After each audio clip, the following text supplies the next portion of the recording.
Les damos la bienvenida a las personas que se van uniendo a la transmisión en este conversatorio que hemos organizado en memoria de Guido Sáenz González. Agradecemos también la generosidad de nuestros invitados e invitada de hoy que aceptaron nuestra solicitud para hablar del legado de Don Guido en el ámbito cultural y urbanístico. Más adelante se los presentaré debidamente, porque quiero empezar hablándoles brevemente de la persona que nos reúne hoy. Don Guido nació en la ciudad de San José en enero de 1929. Fue pintor, escritor, actor, pianista, crítico cultural y, como si eso fuera poco, tuvo un papel clave en la escena cultural costarricense. Definitivamente fue un personaje multifacético y visionario. Los premios recibidos a lo largo de su vida nos ayudan a comprender hoy su labor clave en la gestión de nuevos proyectos culturales y en la renovación de algunos otros. Nos vamos a enfocar hoy específicamente en su papel desde la política cultural y en el impulso de proyectos urbanísticos, pero podríamos abarcar muchísimos más. Su muerte a finales del año pasado nos dejó con la certeza de que es necesario discutir y reforzar la memoria histórica para que los aportes de personas que, como Don Guido, han cambiado el rumbo de la escena cultural no se olviden. Quiero agradecer a Gabriela Sáenz, quien tuvo la gentileza de ayudarme a tener una perspectiva mucho más personal del trabajo de Don Guido, y quiero reseñar aquí sus palabras. Para él, me decía Gabriela, todo debía hacerse con pasión y con actitud de servicio. Creo que esto será clave para lo que conversemos hoy. Ahora sí, les voy a presentar a nuestros invitados. Natalia Solano Mesa es docente e investigadora de la Universidad de Costa Rica. Su trabajo se divide en dos grandes áreas. Una de ellas se concentra en estudiar la historia de la educación y el ejercicio de la arquitectura en Costa Rica. La otra explora la diseminación de arquitecturas transnacionales en países con pasados coloniales. Es doctora en arquitectura, teoría, proyecto e historia. También nos acompaña don Rafael Cuevas Molina, quien es profesor investigador del Instituto de Estudios Latinoamericanos de la Universidad Nacional, es escritor y artista visual. Además, es Premio Nacional de Literatura Miguel Ángel Asturias 2021 de Guatemala. También nos acompaña don Carlos Francisco Echeverría, quien es exministro de Cultura, amigo y colaborador de Guido Sáenz desde la década de 1970. Sin duda, somos muy privilegiados por contar con tan amable y espléndida compañía. Bienvenidos y bienvenida.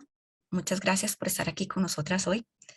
Don Carlos Francisco, lo voy a invitar a la escena para preguntarle un poco acerca de Don Guido, quien fue gestor de la renovación de la Orquesta Sinfónica Nacional, apoyó la creación de la Compañía Nacional de Teatro junto con Alberto Cañas y del Museo de Arte Costarricense.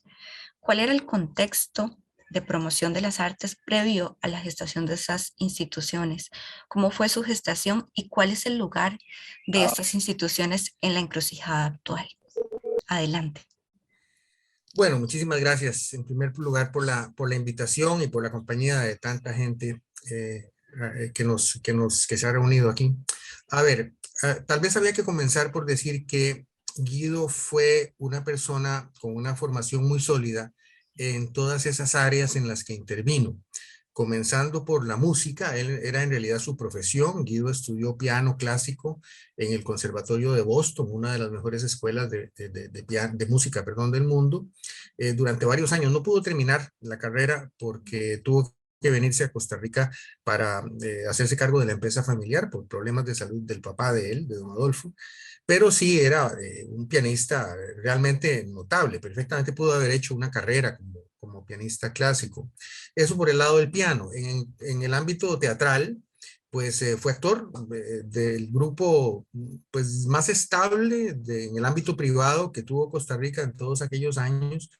Durante unos 15 años, el grupo de teatro Arlequín, en donde estaba José Trejos, estaba Quitico Moreno, estaba Lenín Garrido, gente que era la gente seria, digamos, del teatro en Costa Rica en esa época. Y Guido actuó como actor protagonista, entiendo que en casi 20 de las obras del Arlequín a lo largo de los años.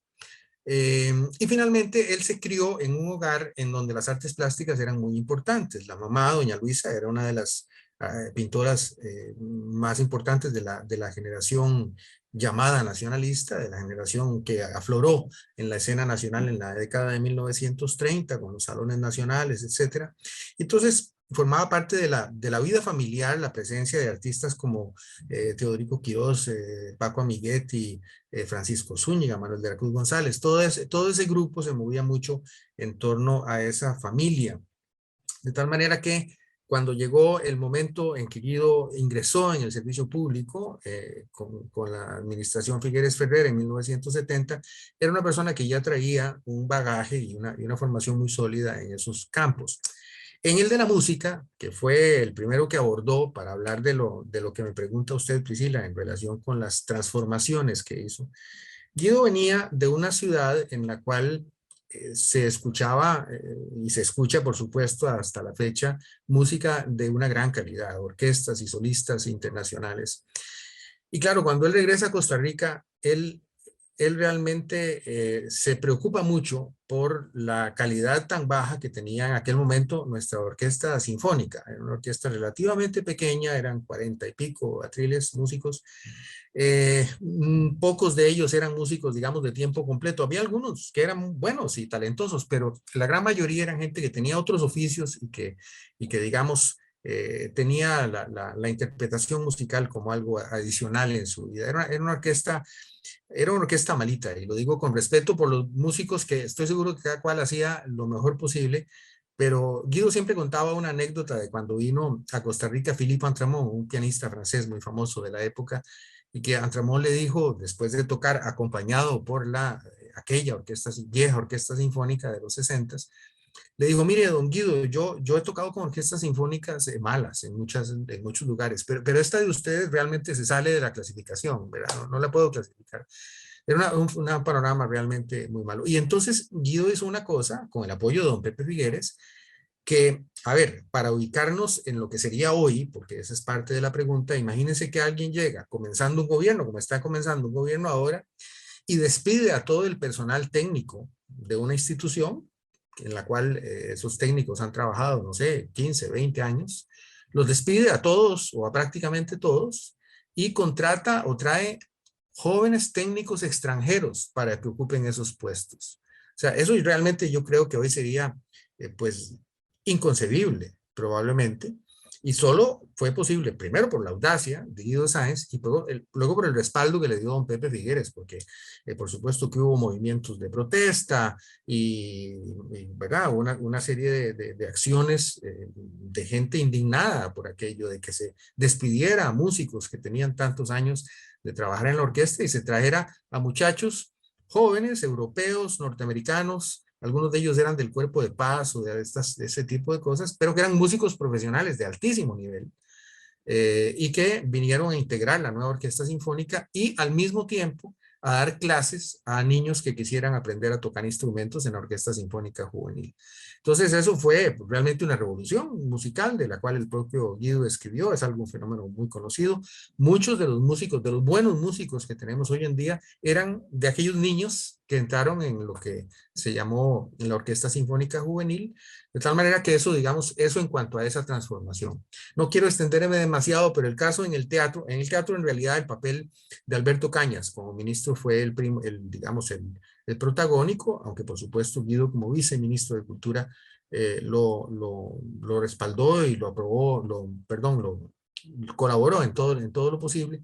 Y en el caso del Museo de Arte Costarricense, pues como les he dicho, Guido se crió con esa generación de grandes artistas nacionales cuyas obras en gran medida eran inaccesibles en aquellos tiempos. Estoy hablando ya de 1977, cuando no era posible ver reunidos en un solo lugar los cuadros que habían hecho realmente la etapa más sólida de la historia del arte costarricense hasta entonces. De tal manera que, pues ahí fue quizá más fácil ya Guido para entonces, el 77, era una personalidad nacional respetadísima y como se hizo cargo del proyecto de la Sabana, o en realidad impulsó el proyecto de transformación de la Sabana, de aquel viejo páramo que era el viejo aeropuerto de la Sabana, en un parque metropolitano, pues como parte de ese proyecto se creó el Museo de Arte Costarricense en las instalaciones, unas instalaciones que anteriormente ocupaba, fíjense ustedes, la Dirección de Deportes. O sea, el edificio que hoy ocupa el Museo de Arte Costarricense, ese bellísimo edificio de José María Barrantes, al final del Paseo Colón, de hecho un hito urbano en la ciudad, era ocupado por la dirección de deportes. Y no les quiero mencionar, además para no extenderme más, las cosas que se le habían hecho a ese edificio en aquella época. De tal manera que, bueno, más o menos ese es como el resumen de, a ver, de dónde venía Guido, cuál era su preparación, su formación, su vocación y de qué manera o por qué hizo esas transformaciones. No sé si contesté sus preguntas, Priscila. Sí, sí, tal vez podemos ampliar un poco en cuál es el lugar que, que estas instituciones tienen actualmente. Bueno, ahí entramos en terreno un poquito más movedizo. A ver, la Sinfónica yo creo que sigue siendo una institución de excelencia de la cual yo creo que incluso los costarricenses no estamos tan conscientes. Es una orquesta de primer mundo. La Orquesta Sinfónica Nacional de Costa Rica ha hecho giras por Europa cobrando. No, no de esas giras que hacen, ¿verdad? De pronto las orquestas porque las invitan las embajadas, esas cosas. No. Con Erwin Hoffman como director, la Sinfónica Nacional tocó en los grandes del primer mundo y realmente los músicos, la calidad de la ejecución musical que tenemos en Costa Rica, no solamente en música clásica, sino también en algunas manifestaciones de música popular, en grupos como Éditos o Malpaís, etcétera. Todo eso ha pasado por la escuela que se formó en aquellos tiempos. En realidad, en el caso de la Sinfónica, uno lo que quisiera es que tuviera más proyección, o sea, que esa tremenda calidad que tiene nuestra orquesta se reflejara más en grabaciones, en una exposición internacional, en participación en festivales o en ser sede de festivales, etcétera. Yo creo que ha tenido ciertos altibajos en el sentido de que cada director nuevo que llega pues le imprime un sello, pero me parece que en términos generales y particularmente en la época de Hoffman, la orquesta alcanzó un nivel del cual, que yo sepa, no ha bajado y que es realmente de primer mundo. La Compañía Nacional de Teatro ha tenido pues vaivenes, ¿verdad? Nosotros, yo personalmente impulsé un cambio que mucha gente me ha criticado en el sentido de cambiar de un elenco estable a un elenco cambiante de acuerdo con las obras que fueran a presentarse, luego se volvió al elenco estable. Yo siento que no solamente la Compañía Nacional de Teatro, sino el movimiento teatral en general de Costa Rica tuvo una época de oro en los años 80, 90, y siento que después, por alguna razón, no sé si es el tema de la competencia de los medios digitales o quizá hemos fallado, y me incluyo, los responsables del sector de cultura, en crear el público suficiente como para que el buen teatro tenga el lugar que merece. Y ese es un papel fundamental que tiene que jugar la Compañía Nacional de Teatro. Y yo siento que no lo desempeña, por lo menos no de acuerdo con mis expectativas, y espero que lo haga. Tal vez ahora, con este nuevo gobierno, se den cambios que lo permitan. Y en relación con el Museo de Arte Costarricense, bueno, ya eso sí me duele tener que decirlo, ¿verdad? Pero es una institución prácticamente abandonada. A mí, yo daba clases de historia del arte poco tiempo antes de jubilarme y uno iba al museo y siempre estaba vacío, ¿verdad? Es decir, no hay gente, había muy poca visitación, a pesar de que es gratuito y tal. Eh, y eso es una tragedia, ¿verdad? Tener una instalación tan hermosa, una colección como la que tiene ese museo y no poder hacer que la gente vaya a visitarlo, pues a mí me parece que es un terrible fracaso. De nuevo, ojalá que ahora puedan remediar eso porque dependiendo de cómo esté el montaje permanente de la colección, dependiendo de las exposiciones temporales que se hagan y de las actividades en general de animación, a un museo es posible llevar a la gente. Yo en este momento estoy viviendo en Europa y me doy cuenta, a ver si los museos hacen filas la gente para entrar, ¿verdad? Bueno, tal vez uno no espere lo mismo, pero yo creo que es posible, es perfectamente posible hacer de los museos centros de actividad cultural mucho más activos lo que ha sido en los últimos años el Museo de Arte Costarricense.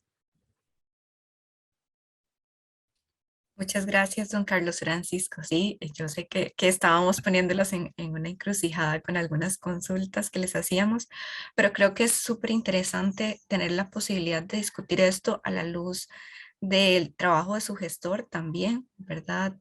Ver qué está pasando en la escena actual, que precisamente el sentido de este conversatorio es traer esas reflexiones a la actualidad, de las implicaciones que tienen hoy. Vamos a invitar a las personas que nos acompañan, tanto a través del Zoom como de Facebook, a que también nos dejen sus consultas. Nosotras, como es usual, ¿verdad? En estos conversatorios armamos nuestro esquemita de preguntas, pero también estamos encantadas de conocer cuáles son los intereses de las personas que nos acompañan. Ahora, doña Natalia, don Guido Sáenz participó de diversas formas en importantes hitos del urbanismo costarricense. El impulso de la Plaza de la Cultura, la Sabana, el Parque de la Paz, la reconstrucción del Teatro Popular Médico Salazar, el rescate de la antigua aduana, entre otros muchos que podríamos mencionar. A la luz de esos trabajos, ¿cómo se perfila su visión del urbanismo? ¿Y qué de esa visión de don Guido tiene vigencia hoy? Bueno, primero que todo, muchísimas gracias por esta invitación. Me parece que es una oportunidad muy interesante precisamente para reflexionar acerca de cómo se produce el espacio construido en la ciudad de San José, aprovechando la figura de don Guido como punto de partida. Antes de seguir, quisiera primero delimitar los alcances de mi respuesta. Tendría que decir que yo por formación y también por preferencia no puedo hablar en términos de urbanismo. Sí puedo hablar de la labor de don Guido desde la perspectiva de la historia del espacio construido en la ciudad de San José. Y bueno, es un poco lo que voy a tratar de hacer. Creo que no es difícil afirmar que el trabajo de don Guido Sáenz, sea como ministro, como ejecutor de proyectos, como director de instituciones o como artista, es el trabajo de un agente que hace cultura y cuyas acciones se inscriben dentro de un proyecto político que originalmente fue un proyecto socialdemócrata encarnado en el Partido de Liberación Nacional. Y dicho esto, me gustaría hablar de cómo este proyecto político y sus agentes, en este caso don Guido, producen o dan nuevos significados a ciertos tipos arquitectónicos, a saberse plazas, museos, teatros y, por supuesto, parques urbanos. Conforme este proyecto socialdemócrata se va construyendo de manera tardía una agenda cultural, porque como muy bien lo dice don Rafael Cuevas, esta agenda no es una componente original de sus valores fundacionales, van apareciendo figuras que empiezan a ocupar puestos de dirección y que logran conectar una intención con respecto de la cultura con un marco institucional. De todas estas figuras, yo diría que Guido Sáenz es la que mejor articula la gestión cultural con la acción política y con la visión de Estado. Y me atrevo a decir también, y esto es donde empiezo a entrar en materia, que es también quien tiene mayor impacto sobre San José en términos de los espacios urbanos que sus labores producen. Habría que decir de una manera muy general que estos espacios tienen innegablemente una naturaleza intervencionista, que va claramente de la mano con la comprensión que se tiene del Estado desde el Partido de Liberación Nacional. Isaac Felipe Azofeifa se lo dice, creo, en una entrevista a don Rafael Cuevas, que el proyecto cultural socialdemócrata es uno que dirige, da conciencia y propone actividades. Y si uno trata de situar esta idea en la producción del espacio, tendríamos que hablar de los grandes espacios que fueron sugeridos, gestionados, apoyados o promovidos por Guido Sáenz, empezando por el proyecto para la Plaza de la Cultura y los museos del Banco Central de Costa Rica, que inicia en 1973 y que se desarrolla principalmente durante la administración de Daniel Oduber Quirós. En este proyecto participan, como muchas de las personas que están acá sabrán, 3 arquitectos costarricenses en una suerte de complicidad que es muy interesante de analizar: Edgar Vargas, Jorge Borbón y Jorge Bertó. En el proyecto de la Plaza de la Cultura se puede identificar un conjunto conformado por 3 tipos arquitectónicos de organización espacial: una plaza, un museo y un teatro, que en este caso es el Teatro Nacional y que ya es una edificación de valor reconocido. Gracias a esta configuración, el proyecto posiciona a la cultura como centro de la ciudad de San José, conjugando además el edificio insignia del Estado liberal con las formas de la arquitectura moderna encarnadas en la plaza y el museo. Y desde ahí podemos empezar a hablar del Parque La Sabana, que se ubicó en un terreno de 72 hectáreas donado en 1783 por el sacerdote Manuel Antonio Chapuy de Torres a los vecinos de Matarredonda, y que después, en 1940, durante el gobierno de León Cortés, se convierte en aeropuerto. El Parque de la Sabana, como proyecto, es un proyecto ideado por Guido Sáenz y que deriva de su experiencia en ciudades norteamericanas y europeas, según él mismo lo explica, y él constantemente hacía estas referencias culturales al Central Park de Nueva York. No es casualidad que haya vivido en Boston, que tiene un complejo de parques urbanos que se llama el Collar de Esmeraldas, y que bueno, es interesante de conocer. Pero a partir del parque yo quisiera hacer algunas observaciones y me voy a aventurar a hacer algunas de las observaciones. Primero, que el Parque de la Sabana es un parque que, siendo público, en teoría dirigido a todas las personas, parece dirigirse especialmente a la clase media, que es el grupo al cual el Partido de Liberación Nacional le presta mayor atención en su discurso político. Segundo, que la posterior constitución del Museo de Arte Costarricense en el antiguo aeropuerto de La Sabana y dentro del parque puede leerse como una invitación a una forma de cultura más institucionalizada. ¿Por qué? Porque el parque entonces opera como un atractor al museo, que es la institución que resguarda y acoge en principio el arte, en mayúsculas, costarricense. Y de nuevo vemos 2 tipos arquitectónicos trabajando juntos, en este caso el museo y el parque urbano. No es una configuración nueva, pero es nueva para Costa Rica. También el hecho de que profesionales en arquitectura se involucran en estas obras de alta complejidad técnica, costo y capital político no debe pasar desapercibido, porque de alguna manera se puede pensar que la consolidación de un proyecto cultural abre las oportunidades para que se practique arquitectura y para que las personas profesionales en arquitectura en Costa Rica realicen aportes a un programa de producción de espacios culturales. En el caso del Parque Metropolitano La Sabana, Tony Quesada, José Antonio Quesada, que tenía conocimientos en intervención del paisaje, fue quien desarrolló el proyecto. Y en el 77 se le comisiona a Edgar Brenes Montealegre el desarrollo de la intervención del edificio antiguo para convertirse en Museo de Arte Costarricense. El museo creo que se inaugura en el 78. Aquí lo que empezamos a ver es que estos trabajos de arquitectura se inscriben en una suerte de estrategia de proyección cultural que está claramente guiada por Guido Sáenz y que acude constantemente a producir ciertos tipos de arquitectura para concretarse: plaza, museo, parque y teatro. La creación del parque y la construcción del Museo del Banco Central y la Plaza de la Cultura tienen otro propósito que es de naturaleza simbólica, que es tratar de darle a la ciudad de San José una categoría de ciudad contemporánea, viva y efervescente. Entonces, en este caso, el parque le sirve a la ciudad para que adquiera estatus metropolitano, y la Plaza de la Cultura la trata de consolidar como una capital cultural. Me explico mejor, tal vez ofreciendo un ejemplo de naturaleza histórica. En el siglo XIX, cuando se construye el Paseo de las Damas, el paseo sirve, como lo sugieren algunas historiadoras de la arquitectura, específicamente Ofelia Zanú, para propiciar un proceso de transformación urbana vinculado al proyecto del Estado liberal.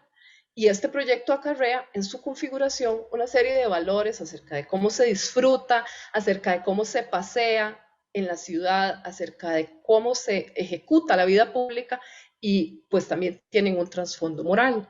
En concordancia con esa idea, la creación del Parque de la Sabana y también de la Plaza de la Cultura podrían evaluarse en términos de su impacto en la configuración de San José durante la segunda mitad del siglo XX.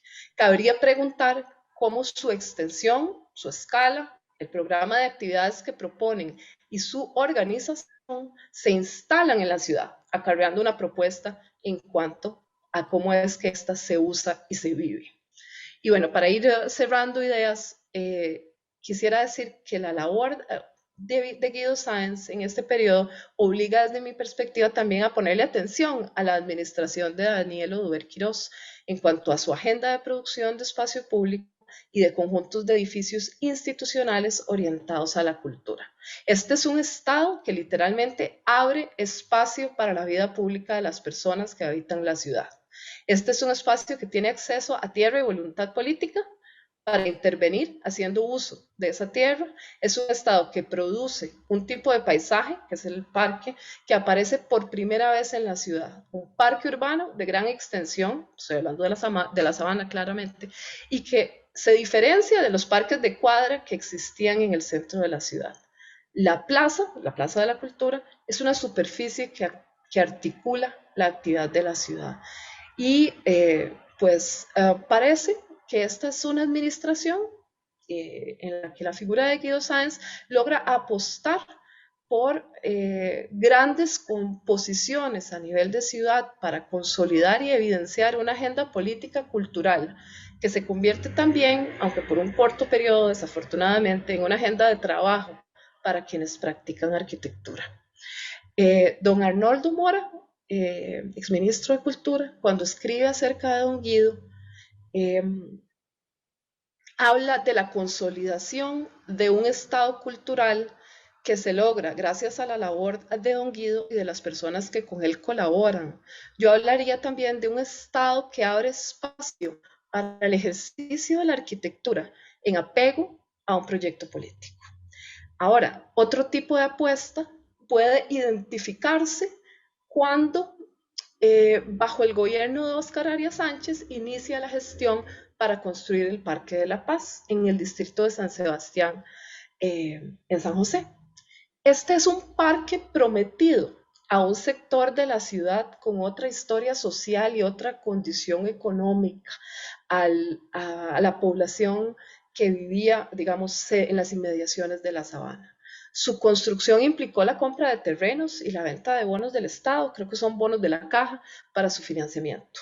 Es un parque que en sus etapas completa 53 hectáreas. En este caso, don Guido, el director ejecutivo del proyecto, en 1989, durante la inauguración del primer sector del parque, dice: la vida será más amable para todos con solo saber que a pocos pasos de sus casas está esperándolos cada día, de hoy en adelante, el Parque de la Paz. Él es un nuevo vecino, el mejor de todos.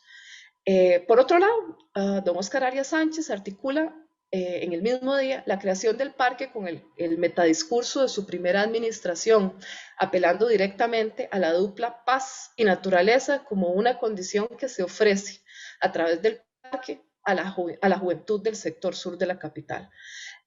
Parece por sus palabras que el concepto de derecho a la ciudad ha permeado, por lo menos a nivel de cómo se enuncian los discursos desde la política cultural del gobierno. Y es que esto es muy interesante porque no es el Ministerio de Vivienda, no es el INBU y no es Obras Públicas quien se encarga de abrir estos espacios, es el Ministerio de Cultura. Y yo creo que esto es uno de los fenómenos que merecen mayor atención cuando se observa la labor de don Guido. Al escuchar sus palabras y las del presidente Arias acerca del Parque de la Paz, no quisiera terminar sin dejar de lado una última cuestión. Un parque es una tipología que tiene siempre una función civilizante. La naturaleza del parque es una que ha sido controlada. El parque es una configuración espacial en la cual los elementos naturales han sido domesticados para servir un propósito, que es brindar un tipo de bienestar controlado. Y entonces desde esa perspectiva no sorprende ni su ubicación ni el discurso con el que se acompaña su apertura. Y ya para terminar, quiero mencionar el valor que tiene el trabajo de Guido Sáenz en la intervención y recuperación de edificios con valor histórico y técnico constructivo, como son el Teatro Mélico Salazar y la antigua aduana. Porque aquí no solo se pone en valor el objeto como tal, el edificio como tal, sino su lugar en la configuración de la ciudad y cómo esa configuración incide sobre el ejercicio de prácticas culturales. Si originalmente el proyecto socialdemócrata carecía de una política de recuperación de arquitectura, esto está clarísimo, porque es al inicio de la administración Figueres Ferrer que se demuele la Biblioteca Nacional de la primera administración. Con la puesta en valor de estos edificios queda claro que el Estado estaba intentando, aunque con enormes limitaciones, resguardar, proteger y recuperar los objetos y los lugares que son parte de la memoria activa de la ciudad de San José. Y para intentar responder la pregunta que Priscila me hace, cosa que definitivamente no he hecho todavía, tendría que decir que ese modelo de cultura dentro del cual podemos observar casi que con un microscopio el hacer de Don Guido se rompe casi definitivamente al finalizar la administración de Abel Pacheco, que él fue ministro de esa administración. Sé que alguien me podría corregir diciéndome que en realidad es mucho antes, con la incorporación definitiva de la ideología neoliberal a los proyectos políticos en Costa Rica. Sin embargo, en materia de cultura y arquitectura, parece ser en ese momento, a partir del 2006, donde ocurre un desvío definitivo que me permite prestarle atención a lo que Priscila me está consultando. Primero, hay un debilitamiento del poder que tiene el Ministerio de Cultura, Juventud y Deportes dentro del gobierno central y también de las figuras que hacen gestión dentro de él. Cambian de manera brutal los mecanismos de financiamiento estatal y al mismo tiempo el campo de acción de los gobiernos municipales aumenta.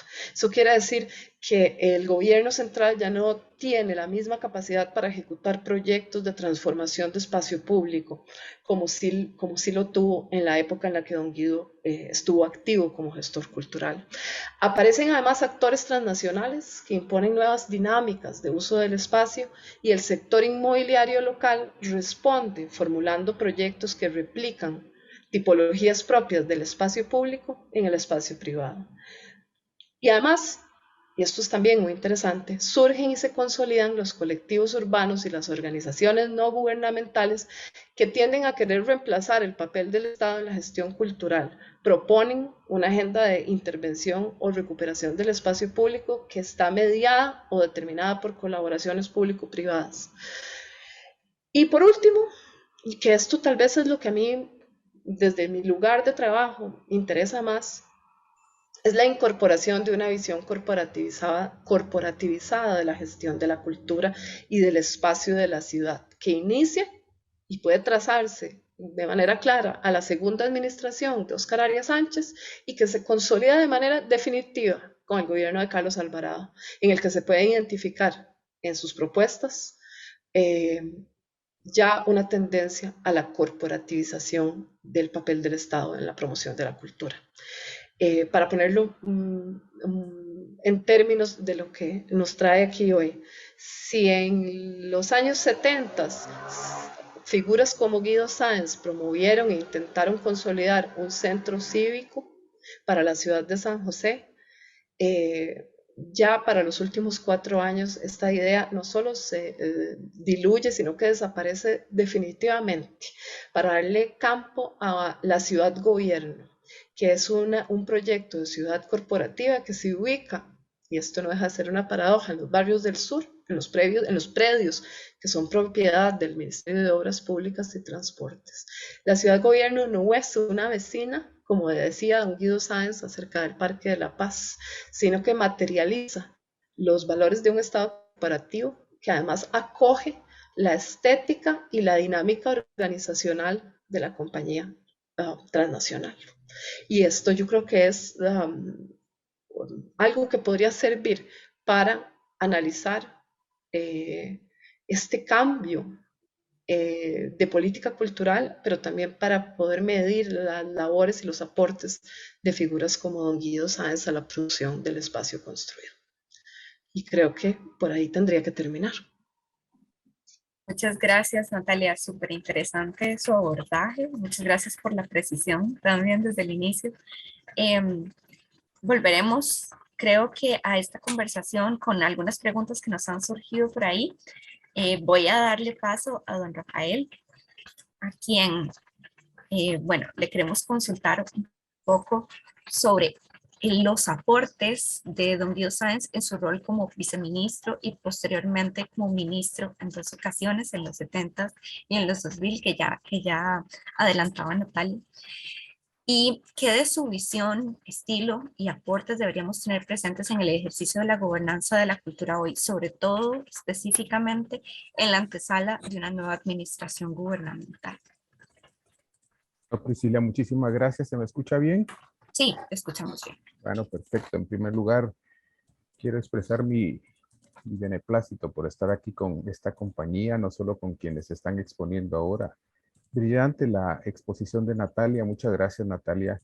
Y muy sentida la exposición de Carlos Francisco. Me parece que ambas se complementan perfectamente para ir dando una visión de don Guido Sáenz, no solamente como un hombre de cultura, sino también como instrumento, como canalizador de toda una concepción política y de mundo, ¿verdad? Que se fue instaurando en Costa Rica, sobre todo en los años 70.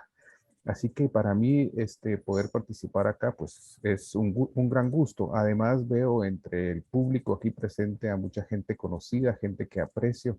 Entonces, estamos en familia y ojalá que lo que podamos decir nosotros sirva para ir focalizando la atención sobre personalidades como la de don Guido, que han tenido un rol tan importante en el desarrollo de la Costa Rica contemporánea, ¿verdad? Yo quisiera empezar, si ustedes me lo permiten, haciendo una pequeña reflexión sobre algo meramente coyuntural y que está vinculado a esta convocatoria que ha hecho el museo para esta actividad. Me di cuenta la cantidad de reacciones que hubo en Facebook al conversatorio que íbamos a tener hoy. Y esto lo atribuyo, lógicamente, no a quienes íbamos a tener el carácter de presentadores, sino fundamentalmente a la popularidad de don Guido, ¿verdad? Y eso, en mi opinión, tiene algunas cosas que deberían hacernos pensar, ¿verdad? En primer lugar, creo que de alguna forma don Guido Sáenz encarna una imagen que se relaciona con una Costa Rica de la cual yo diría que, y esto lo ha dicho de alguna forma Natalia, nos estamos despidiendo, si es que no nos despedimos ya, ¿verdad? Y que sí, efectivamente tiene hitos importantes. Natalia mencionó el gobierno de Pacheco, pero que viene perfilándose desde inicios de los años 80 y que nos da como resultado una Costa Rica que hoy en día seguramente muchos de nosotros no reconocemos, ¿verdad? Entonces, yo creo que hablar de don Guido Sáenz y las reacciones que se da en torno a un conversatorio sobre él, de alguna forma tiene que ver con esta sensación de despedida y de añoranza de un tiempo que, yo no sé si ustedes recuerdan en algún momento, yo no tengo muy claro quién lo dijo, yo lo dije en relación al teatro fundamentalmente, pero creo que a lo mejor lo dije también en relación en un aspecto más general. Es considerada la época de oro de las políticas culturales en Costa Rica, ¿verdad? Esta época de oro de las políticas culturales que atañería no solamente a don Guido, ¿verdad? Sino a una playa de personas que impulsaron toda una serie de iniciativas que dieron, yo diría que impulsaron lo que podríamos llamar una revolución cultural, ¿verdad? Una revolución cultural que cambió el perfil cultural de Costa Rica fundamentalmente, diría yo, en la década de los 70, aunque uno puede encontrar acciones culturales anteriores a esta década y otras posteriores a ella, pero que yo creo que tiene su núcleo en la década de los 70 y que va más allá, como decía, de la personalidad de Guido Sáenz, que implica personalidades como las que ya mencionó Carlos Francisco, por ejemplo, a don Alberto Cañas, que es una persona fundamental también en la formulación de políticas culturales y en el ejercicio de autoridad dentro del ministerio. Esta es una generación, me parece a mí, la que impulsa todas estas iniciativas que implican no solo al Ministerio de Cultura, sino también a otras instituciones culturales que a mí me parece que son centrales en la institucionalidad costarricense. Y doy como ejemplo a la Universidad de Costa Rica. Esta década es una década en la cual estas instituciones van a ser dirigidas por lo que Jorge Valdeperas llama los hombres de letras de liberación nacional. Y que, bueno, hoy en día nosotros podríamos ser un poquito más laxos, más amplios y entender de que no se trataba solamente en primer lugar de hombres, sino que ahí habían también mujeres, como por ejemplo Carmen Naranjo, como doña Inés Trejos de Montero, por ejemplo, que también ocupaban no solamente un lugar privilegiado, sino impulsaban políticas que eran de primer lugar. Ahora, esta generación en términos generales proviene desde los años 40, se organiza en función de la formulación de un nuevo modelo de desarrollo, que más adelante, cuando vaya cuajando, cuando él mismo se vaya perfilando, se vaya autoperfilando y autoidentificando, uno podría caracterizar como socialdemócrata, evidentemente, como dice Natalia, ¿verdad? Como socialdemócrata por algunos de sus rasgos generales, por algunas concepciones que se van formulando desde el tiempo del Centro para el Estudio de los Problemas Nacionales a mediados de la década de los 40, pero que es un grupo que es, en mi opinión, el que va a impulsar este modelo que se va a ir perfilando casi que en la marcha, ¿verdad? Que se va a ir, ya Natalia lo dijo, es decir, hubo algunas, digamos, gestos culturales como el derribo de la Biblioteca Nacional que de alguna forma se salen de lo que después podría uno catalogar como un modelo que se impulsa desde la socialdemocracia. Pero esta formulación del modelo es impulsado sobre todo por este grupo de personas, ¿verdad? Este grupo de personas. Sin embargo, Guido Sáenz no forma parte de ese proyecto. Incluso en alguna vez en una conversación que creo que está registrada y publicada, don Guido Sáenz me decía que él era visto más como un advenedizo a ese grupo, ¿verdad? Como un advenedizo y era visto con cierta reticencia, ¿verdad? Eso no quiere decir que no fuera incorporado, que no se le diera un lugar importante, que ocupara puestos, como todos sabemos, muy relevantes y que sus iniciativas tuvieran un lugar y un respaldo importante. En mi opinión, el papel de don Guido Sáenz, su papel central, la importancia que tiene su actividad, debe verse fundamentalmente como algo respaldado por José Figueres Ferrer, ¿verdad? Es decir, como digamos, una ficha, como una personalidad que entra en sintonía con una forma de ver el mundo, y que es incorporado de alguna forma a no voy a llamarle equipo, a este grupo de personas que venía teniendo iniciativas desde, digamos, una mayor cohesión ideológico-política que ahora denominamos socialdemócrata, o por lo menos yo lo hago, lo hizo Natalia, y que se podría ser catalogado así como socialdemócrata. Entonces, en esa medida, Guido Sáenz sería una personalidad que fundamentalmente estaría planteando iniciativas que estarían en sintonía con lo que don José Figueres se estaba imaginando, digámoslo así, sin que llegara a hacer esto un, un, un plan o una propuesta coherente con lo que se estaba imaginando y que yo asociaría en términos así muy escuetos,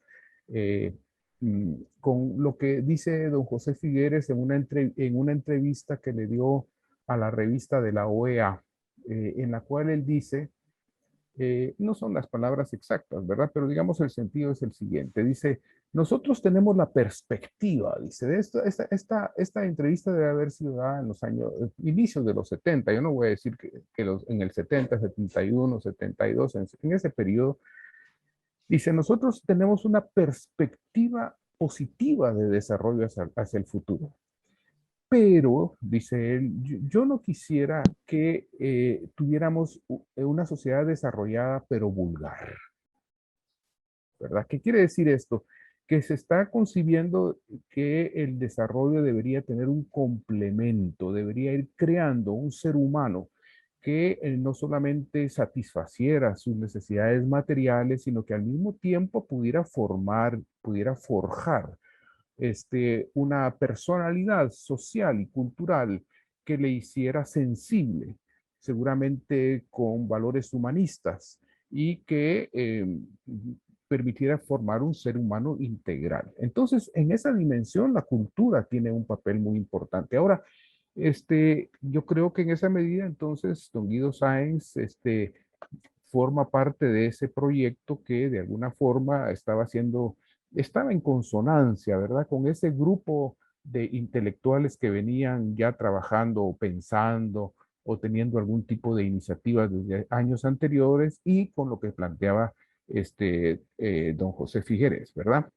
Ahora, yo creo que, y aquí se ha mencionado que don Guido tuvo puestos importantes de ministro, de viceministro, tanto en la década de los 70 como después, pero yo creo que la identificación que nosotros tenemos con la figura de don Guido como un, digamos, revolucionario de la cultura, tienen que ver fundamentalmente con esta época, ¿verdad? Que es la del proceso en el cual hay un proceso de construcción del estado de bienestar. Y entonces, de alguna manera, la identificación con lo que él está haciendo es la identificación con un pasado que se identifica con la construcción de este estado de bienestar, ¿verdad?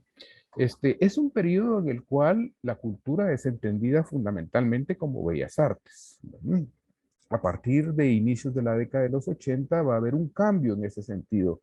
Yo he tratado de entender por qué se da ese cambio y efectivamente, bueno, hay un cambio en la forma como internacionalmente se entiende la cultura. Es cuando la UNESCO empieza a tener una gravitación mucho más importante en la formulación de políticas culturales y también cuando dentro de la UNESCO empiezan a participar activamente países que hasta ahora se habían mantenido pues marginales y que se encontraban en efervescencia sociopolítica, ¿verdad? Los países sobre todo africanos y de Asia, que traen una visión, voy a llamarle así, renovada sobre la cultura. Entonces, esa es una dimensión, digamos, internacional que va a tener influencia en Costa Rica al cambiarse la forma de entender la cultura.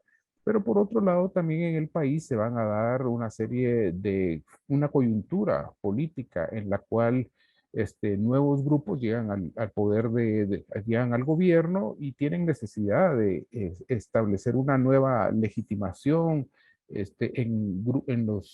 este ámbito de la cultura y entonces dan también un viraje hacia otros grupos sociales que no son los que usualmente habían sido beneficiados con las políticas culturales del Estado, en los cuales don Guido Sáenz era fundamental y central. Entonces, ese viraje va a hacer que aparezcan nuevas propuestas, por ejemplo, la creación de las casas de la cultura y otras instancias similares en las cuales los sujetos hacia los cuales se dirigen las políticas culturales van a ser otras.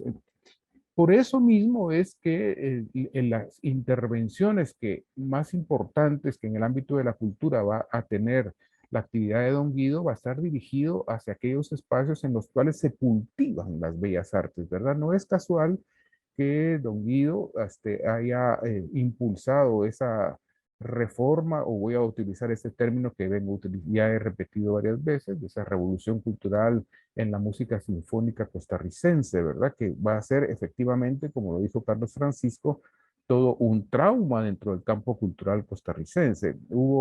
Realmente fue un terremoto lo que hizo cuando creó la Sinfónica. Y igual que la creación del Museo de Arte Costarricense, ¿verdad? Porque Recuerden ustedes que no mucho tiempo antes, en el año 68, el Grupo 8 había hecho una serie de declaraciones, y había tomado una serie de posturas en relación al arte y decía, por ejemplo, Felo García lo dice, consideraban que el mundo cultural costarricense, el mundo de las artes visuales, en ese tiempo se decía de la pintura, era un mundo raquítico. Entonces, bueno, esto constituía realmente una puesta en el foco de la atención a todo un ámbito de la cultura que se encontraba de alguna forma, que se sentía que tenía un carácter pueblerino, marginal, mediocre, y que efectivamente se le da un salto de tipo cualitativo que permite hablar de que pone las bases de lo que sería el desarrollo contemporáneo de las artes en Costa Rica. Bueno, yo creo que si algo caracterizaba a la práctica, voy a llamarle así, administrativo-política de Guido Sáenz, era la voluntad. Cuando Priscila leyó las palabras que había, no sé si escrito, le había comunicado una de las hijas de don Guido, dijo que era en todo ponía pasión. Y yo creo que eso es efectivamente una de las características de la actividad de don Guido, la pasión, ¿verdad? Que como en algún momento me dijo, le hacía tener serios problemas con el aparato burocrático estatal, ¿verdad? Porque se saltaba simplemente todos los pasos que quienes de una u otra forma trabajamos en alguna institución de este tipo sabemos que son exasperantes, ¿verdad? Y que algunas veces llevan al absurdo. Eso no es algo ni propio de Costa Rica ni propio de nuestra época, sino que es algo universal, ¿verdad? Ya ustedes saben que existe una expresión y se dice que es una realidad kafkiana cuando nos queremos referir a ese tipo de realidades, ¿verdad? Pero entonces, efectivamente, don Guido Sáenz tenía muy poca paciencia para ese tipo de cosas, se encontró con serios problemas que según él me comentó en algún momento, solamente por tener una gran cercanía y la colaboración, y si ustedes quieren, la comprensión de don José Figueres, pudo salir adelante cuando estaba impulsando estos proyectos de los cuales hemos venido hasta acá, hemos venido hablando hasta acá. Y por otra parte, yo quisiera remarcar un aspecto que a mí me parece importante y que lo vinculo con lo que dije antes que expresó José Figueres cuando habló con la revista de la OEA, y es que don Guido Sáenz era un hombre culto. Fíjense, decir esto que parece tal vez una perogrullada tiene implicaciones hacia el presente, ¿verdad? Es decir, quienes en ese tiempo dirigían las instituciones culturales tenían la tarea de formular e impulsar políticas culturales, aunque don Alberto Cañas dice que ellos nunca impulsaron una política cultural, sino solamente ocurrencias, así me lo dijo él mismo. Quienes tenían esa tarea eran personas que tenían atrás de sí un respaldo de personas cultas. Y no voy a entrar aquí a discutir sobre el concepto de cultura, y todos me entienden cuando digo que eran personas cultas. Así lo era don Alberto Cañas, ¿verdad? Así lo era él. Así lo era Carmen Naranjo. ¿Quién va a poner en duda que doña Inés Trejo no es una persona culta? Ya nos lo dejó claro en Quién quiere ser millonario, ¿verdad? Doña Inés. Entonces, bueno, ese es un rasgo muy importante. Fíjense que nosotros estamos en este momento y ojalá que los resultados de la gestión sean los más positivos posibles. Porque ese es uno de los elementos, por ejemplo, que se han puesto en cuestión cuando se habla de las nuevas autoridades de cultura, ¿verdad? Entonces, eso era algo que no era regateable en ese momento. Bueno, yo creo que no estoy muy seguro, creo que he alcanzado el límite de mi tiempo. He intentado hacer una caracterización general del tiempo en el cual trabajó don Guido Sáenz, la importancia que él tuvo muy escuetamente con lo que nos permite este tipo de eventos, y les agradezco su atención. Muchas gracias, don Rafael.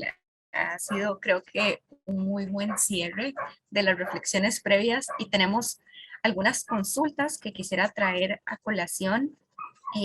Voy a irlas enumerando. Creo que muchas surgieron en el proceso de conversación con Natalia. Doña Ofelia Sanú, o Sanou, no sé cómo se pronuncia, Sanau. Sanou, tiene un comentario que nos dice: existe un antecedente del Parque de la Sabana a finales del siglo XIX. Estaba en el lago y otras estructuras de diversión. Conformaba el otro extremo de la ciudad, otro espacio de diversión al oeste de San José. Al este estaba el paseo. Doña Ofelia, sé que quería pedir la palabra. No sé si está aquí en Zoom y quiere encender su micrófono. Si no, cuando llegue, si se suma a esta transmisión, entonces le daremos el espacio para que nos cuente tal vez un poco más sobre su comentario. Don Javier Sáenz nos pone, asumo que se está refiriendo a usted, Natalia. Su comentario y enfoque sobre el Parque de la Sabana está política y socialmente equivocado. Tal vez quisiéramos que nos explique un poquito más qué considera don Javier, como para que Natalia tenga más herramientas para responder o para comentar al respecto. O no sé, Natalia, si quieres ampliar un poquito. Mira, me gustaría más escuchar un poco más de argumentos en cuanto a eso, porque no podría elaborar con lo que me estás diciendo. Acá de lo que dice Ofelia, que es una persona importantísima para la historia de la arquitectura y del espacio público en San José.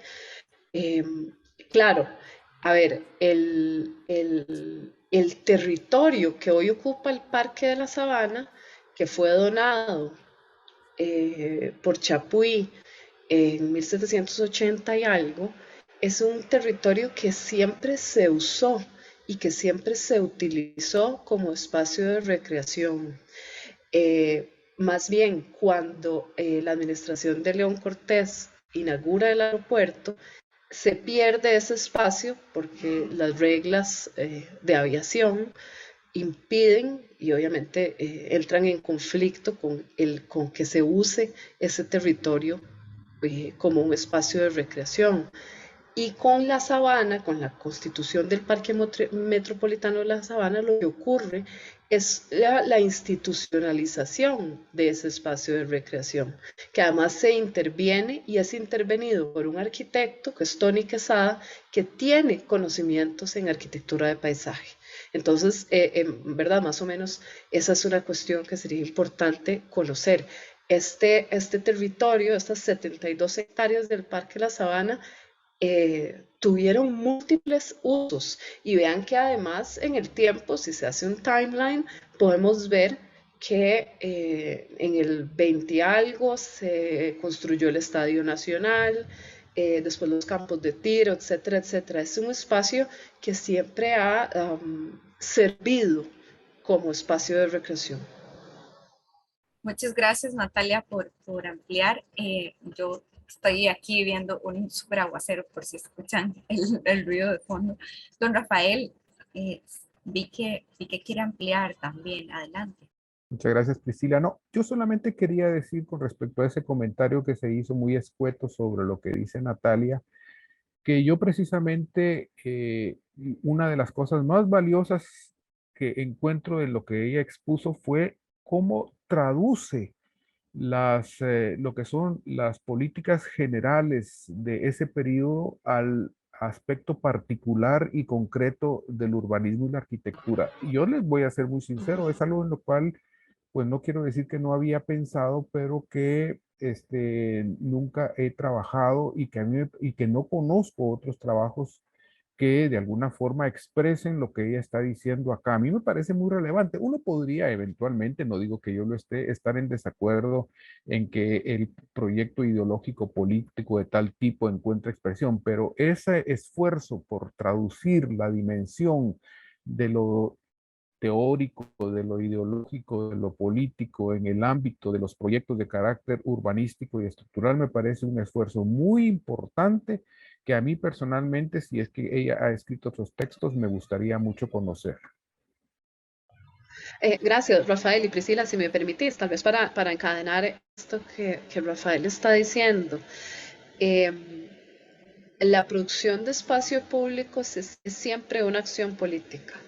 Y es siempre una acción política porque requiere de ciertos esfuerzos que Rafael estaba acotando al hablar de Don Guido, que son importantísimos. Primero, la voluntad, tanto personal como política, para hacer e intervenir. Y también se requieren dos cosas que son importantísimas y que están cargadas ideológicamente. Entonces, para poder hacer una obra de la magnitud que tiene el proyecto de la Plaza de la Cultura o el Parque de la Sabana y después el Parque de la Paz, se necesita criterio técnico, se necesita acceso a tierra y se necesita, por supuesto, dinero. Y estas condiciones hacen que la producción de espacios públicos sea siempre, y esto evidentemente no lo estoy inventando yo, hay un cuerpo teórico que respalda lo que estoy diciendo, es siempre político y está de alguna manera siempre mediado por maneras de entender el mundo y maneras de entender política y visión de país que desde ahí se construye. Entonces, tal vez esa es un poco la razón por la cual yo hago este ejercicio, que me parece importante empezar a hacerlo, de situar la labor de Guido Sáenz en un universo político. Muchas gracias, Natalia, y a don Rafael por ampliar y por precisamente señalar lo importante del esfuerzo y además lo maravilloso de tener esa perspectiva en este conversatorio. Don Miguel Herrera tiene la mano levantada, entonces, Miguel, adelante. Buenos días. Vean, nada más mi participación hoy era por cerciorarme que entre el legado de Guido Sáenz se incluyera la antigua aduana, porque fue un proyecto muy ambicioso, ¿verdad? Pues que no pudo terminar, que no se ha terminado, ¿verdad? Pero que él pues conoció y digamos que obtuvo cierta satisfacción de los logros a lo que se llegó, ¿verdad? También quería mencionar, ¿verdad? Que me ha resultado muy interesante el curso de Natalia Solano, donde marca la gestión de Don Guido en términos de un momento, una coyuntura sociopolítica. Yo conocí a Don Guido desde otro punto de vista. Él fue mi jefe casi 3 años, ¿verdad? Y tuve la oportunidad de conocerlo en un plano más personal. Y a él mismo le hubiera gustado también conocer ubicación de su gestión, ¿verdad? En este marco sociopolítico. Y él le hubiera comentado, mira, no sé si entendí, ¿verdad? Porque él era una persona, pues, además, culto, ¿verdad? Pues una persona muy humilde. Y he oído todos los términos que quería oír en esta conversación. Oí su participación en la antigua aduana, oí el término pasión, que lo entendí ya viejo, ¿verdad? Lo entendí porque antes uno lo vinculaba con el amor y corazones, y así, pero entendí en términos de la entrega que él tuvo con este proyecto. Tuve el gusto que, aunque no era el proyecto que él soñó en algún momento, de llevarlo a conocer la aduana, pues como la conocemos hoy día, ¿verdad? Y se mostró muy satisfecho porque yo sí quisiera que en algún momento esto que fue tanta pasión para él, ¿verdad?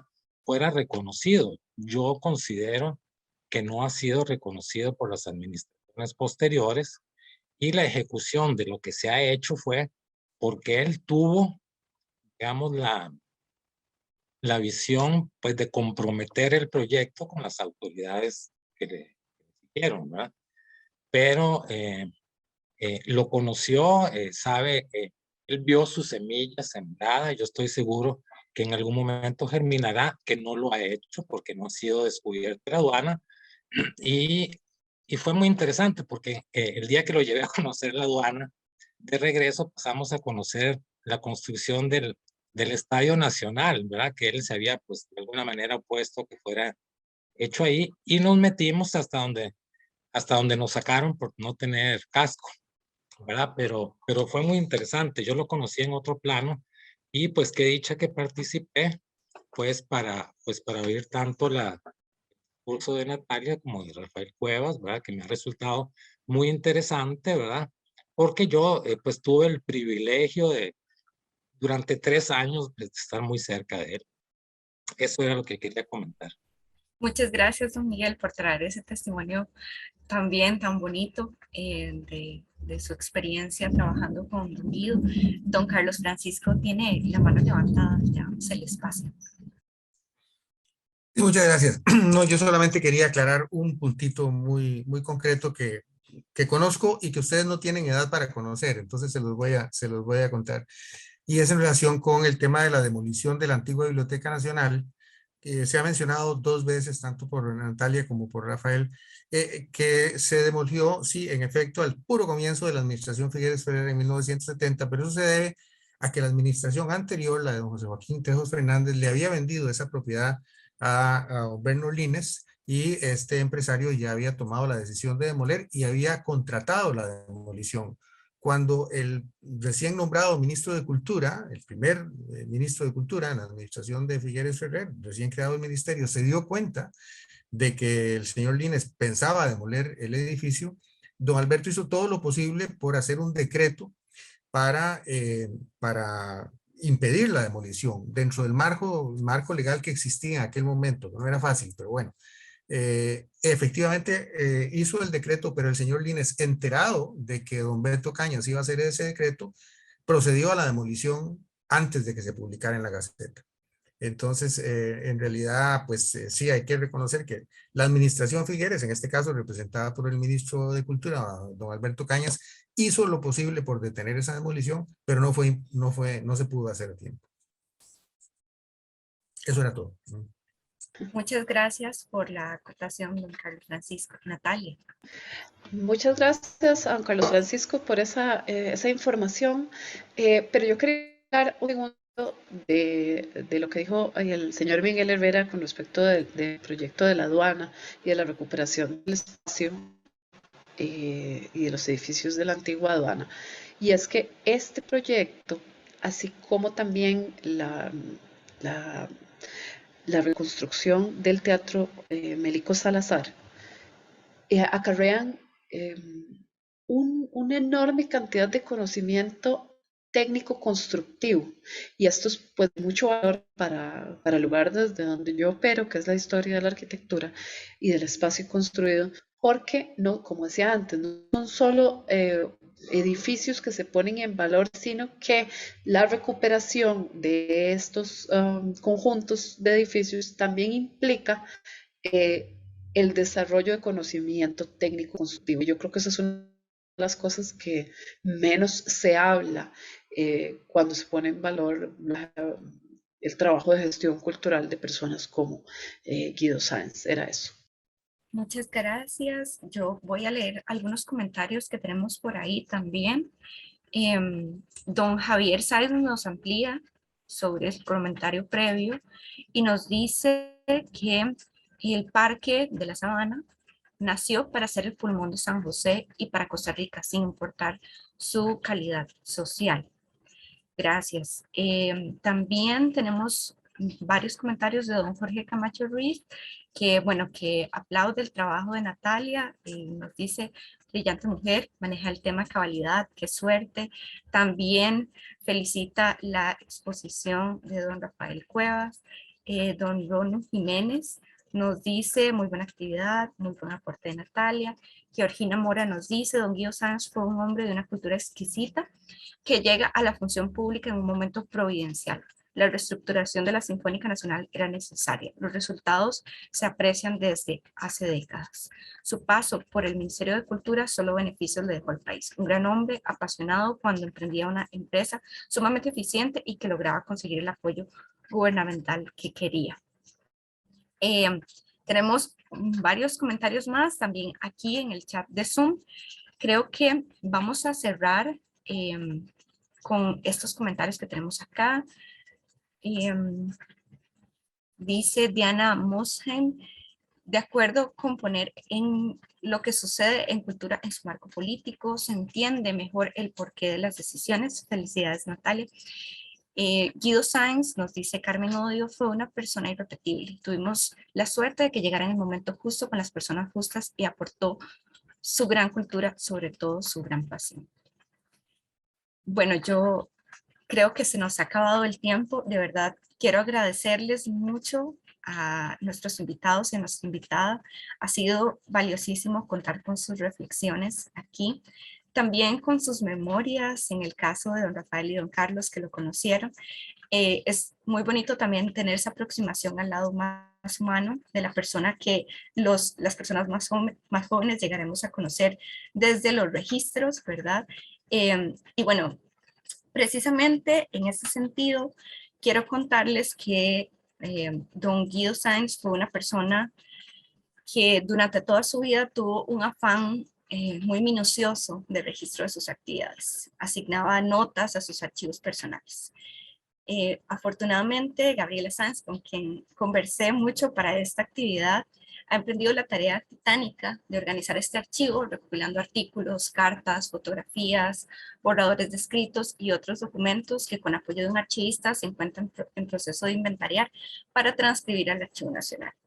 Si alguna persona está interesada en la investigación del trabajo de don Guido, puede contactar directamente a Gabriela para recibir más información sobre el proceso de inscripción de este archivo. Muchas gracias a todas y a todos por acompañarnos. Les dejamos, como siempre, la invitación para que sigan nuestras actividades y publicaciones a través de Facebook e Instagram. También en nuestro canal de YouTube quedan grabadas cada una de las actividades, los conversatorios, las conferencias que organizamos, por lo que les invitamos a suscribirse. Y bueno, Carlos, Rafael, Natalia, tienen el espacio por si quisieran despedirse. Nada más darle las gracias a los museos del Banco Central y por organizar la actividad y por supuesto a todas las personas que nos han acompañado el día de hoy. Gracias a usted, don Carlos. Natalia. Ay, gracias. Pues nada, muchísimas gracias por este espacio. De verdad que creo que es un espacio muy valioso en cuanto a estos aportes puedan servir precisamente para entender el momento de la realidad política en la que estamos y bueno, creo que es sumamente importante darles continuidad. Me alegra montones, eso sí, escuchar que se está trabajando en un archivo. O sea, para quien investiga es una cuestión, un motivo de alegría increíble. Así que muchas gracias. Definitivamente coincido, Natalia. Muchas gracias a usted, don Rafael. Bueno, agradecer igual que mis contertulios con lo que haber estado en esta actividad. Yo creo que la memoria es algo muy importante, ¿verdad? Nosotros no tenemos tantos espacios para poder ir construyendo esta memoria de la cual nosotros somos el resultado contemporáneo. Y entonces actividades como esta me parecen centrales. Agradezco mucho por haberme invitado. Saludos a todas y a todos. No, las gracias son para ustedes definitivamente por su generosidad. Nos vemos. Hasta luego.